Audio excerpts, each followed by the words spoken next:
The universe has a way of surprising us. On an ordinary day, a small rover at the moon's south pole sent a signal that would change everything. That signal traveled nearly 240,000 miles to a control room in Bengaluru, India, and from there, echoed around the world. Among those listening was Dr. Michio Kaku, a renowned scientific storyteller. As he read the data, he was moved to tears. Why? Because this was not just any data, it was the confirmation of a dream.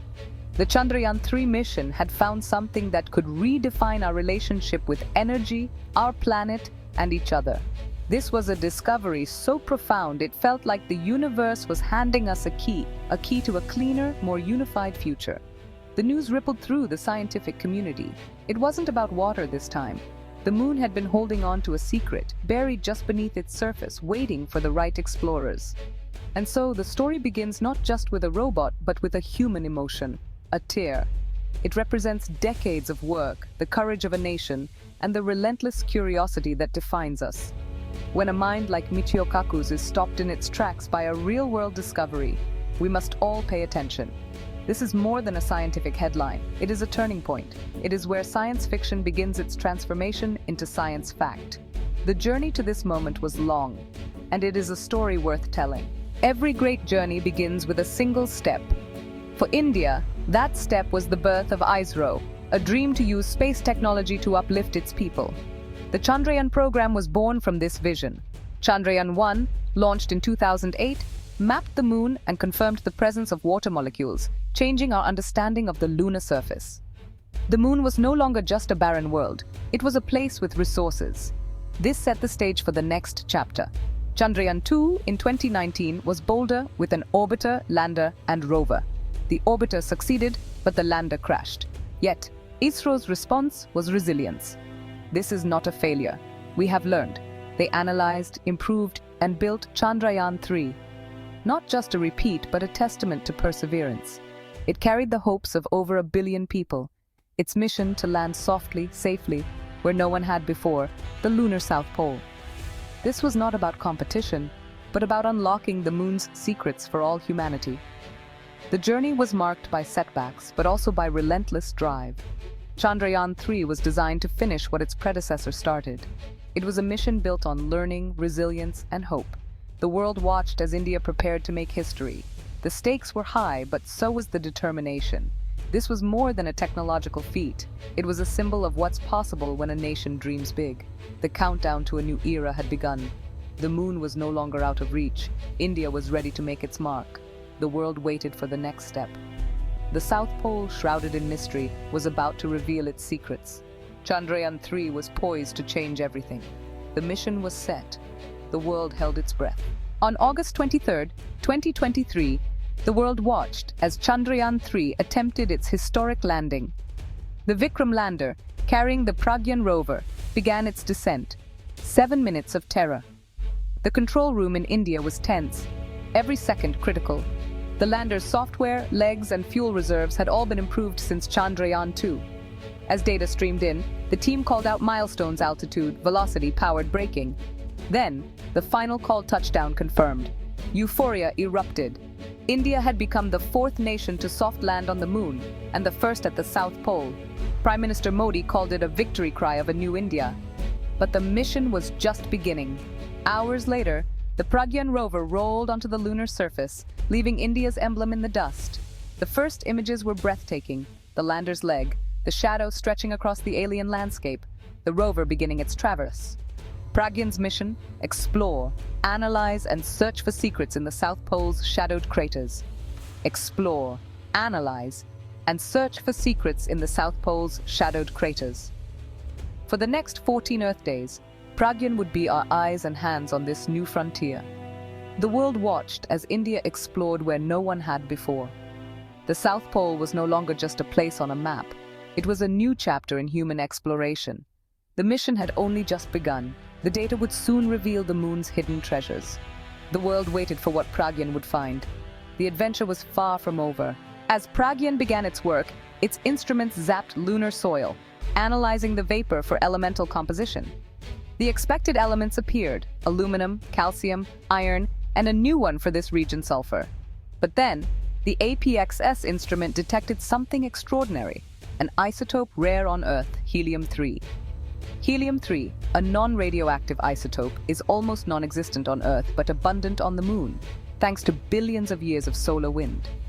The shock wasn't just its presence, but its concentration, far higher than previous estimates. ISRO announced, "We are talking about concentrations that could make extraction economically viable much sooner than we thought." This was a treasure map, not just an academic finding. The highest concentrations were in permanently shadowed icy regions, the cold traps. The South Pole, once thought desolate, was now a potential energy reservoir. India had unveiled one of the most significant resource deposits available to humankind. The world would never look at the Moon the same way again. The implications were staggering. What makes helium-3 so important? It's the key to the future of energy, nuclear fusion. Fusion powers the sun, smashing light nuclei together for immense energy. Unlike fission, fusion is clean, but hard to achieve on Earth. Most experiments use deuterium and tritium, but this produces dangerous neutrons and radioactive waste. Helium-3 changes the game. Fusing deuterium with helium-3 produces a helium atom and a proton. No dangerous neutrons, no long-lived waste. The energy can be converted directly into electricity, making it incredibly efficient and safe. The only problem, helium-3 is almost non-existent on Earth. Chandrayaan-3's discovery changes everything. The Moon's reserves could power Earth for thousands of years. Mining, extraction, and building a lunar industrial base will be a challenge. But for the first time, there's a clear economic incentive to return to the Moon. It's no longer just for exploration, it's for fuel and the future. The dream of clean, limitless energy is suddenly within reach. The Moon has become our next energy frontier. A discovery like this sends shockwaves through global politics. India is now a leader in the new space race, elevating its geopolitical standing. The USA, China, and Russia are eyeing the lunar South Pole with renewed urgency.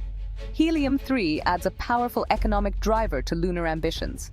The legal framework for lunar resources is murky. Will nations collaborate or compete? India's achievement inspires the global South, proving space is not just for superpowers. The Moon's resources could reshape alliances, competition, and the future of space exploration. What does a discovery on the Moon mean for us? Our world faces a climate crisis, searching for clean, sustainable energy. Solar and wind are intermittent. Fusion powered by helium-3 could provide constant, clean power. Imagine cities powered by fusion, no carbon emissions, abundant energy for all. The journey will be long, requiring investment, breakthroughs, and cooperation. Chandrayaan-3 has given us a tangible goal, a treasure map for the future. A new lunar economy could be born, creating industries and jobs. The technological spin-offs will benefit us in ways we can't yet imagine. Most importantly, it changes our perspective. Earth is not a closed system. The Moon offers a future of abundance, not scarcity. By tapping space resources, we can protect Earth and dream bigger.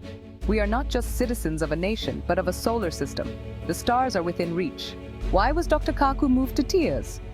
For futurists, this discovery bridges theory and reality. Fusion energy is the key to a Type 1 civilization, but the lack of fuel was the bottleneck. Now the fuel is real and within reach. Experts call this a paradigm shift. The South Pole is now the most valuable real estate in the solar system. Water for life support, helium-3 for energy, the essentials for a self-sustaining presence off-world. This is not a minor discovery. It's foundational. It gives space programs a clear focus and a reason to return and stay. The emotional reaction is about the sudden illumination of a pathway to a better future. The dream just got real. Where do we go from here? Pragyan's mission is over, but its legacy is just beginning. The next steps map helium-3 deposits, test extraction technologies, and plan for human habitats. This is a call to action for everyone, not just governments, but all of us. The future of lunar exploration belongs to humanity. We must ask, how do we manage these resources responsibly and equitably? Chandrayaan-3 was a beginning, a small rover leaving giant tracks toward our shared destiny. The only question, are we ready to follow? The stars are waiting.